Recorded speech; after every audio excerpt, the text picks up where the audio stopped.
175 నుంచి 125 వరకు ఆగుతున్నాయి కాబట్టి ఇక నుంచి రౌండ్ టేబుల్ సమావేశం కాకుండా సీఎం కుర్చీ సమావేశం పెట్టుకుందాం. మనలో మనం పోటీ పడదాం.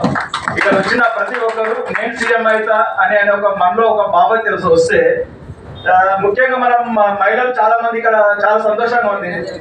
తెలంగాణ ఉద్యమం టైంలో కూడా ఎంతో మంది మహిళలు ముందుకు వచ్చారు. ఆ స్ఫూర్తి కనిపిస్తుంది కాబట్టి ఖచ్చితంగా రాబోయే తరంలో బీసీలో ఆంధ్రప్రదేశ్ లో బీసీ మహిళ ముఖ్యమంత్రి అవుతుందని నేను ఖచ్చితంగా కోరుకుంటే కావాలి. దానికోసం ఇక్కడ అందరం ప్రతి ఒక్కరం మేము మీ వెన్నంటే ఉంటాము.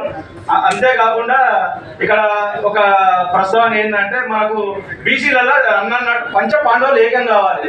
ఒక 5 కమ్యూనిటీస్ బాగా బేస్ లో ఉన్నాయి తెలంగాణలో కానీ ఇక్కడ ఆంధ్రప్రదేశ్ లో కానీ. మనం అందరం ఐక్యం అయ్యి దాదాపు ఒక 190 కులాల వరకు ఉంటాయి ఇండియాలో. దాదాపు 160 కోట్ల పాపులేషన్ లో మనమే 100 కోట్ల పాపులేషన్ ఉన్నాం. ఈ 100 కోట్ల పాపులేషన్ తెలంగాణ ఆంధ్ర ముఖ్యంగా మనం 8 కోట్ల మంది ఉంటాము. 8 కోట్ల మంది ఏకమైతే దాదాపు భారతదేశాన్ని గడగడలాడించవచ్చు. బీసీలు ఇక్కడ నుంచి సీఎం అవుతున్నారు. రాబోయే తరంలో తెలంగాణ ఢిల్లీ వరకు మనం అన్ని బీసీలు ఎక్కడ చూసినా బీసీలు సీఎం కావాలని ప్రతి ఒక్కరు దీక్ష తీసుకోవాలి. నేను నా ఓటు నా సీటు సీఎం కుర్చీ కోసం ఇకపై పోరాడాలి. జై హింద్. నాకు అవకాశం. Thank you sir.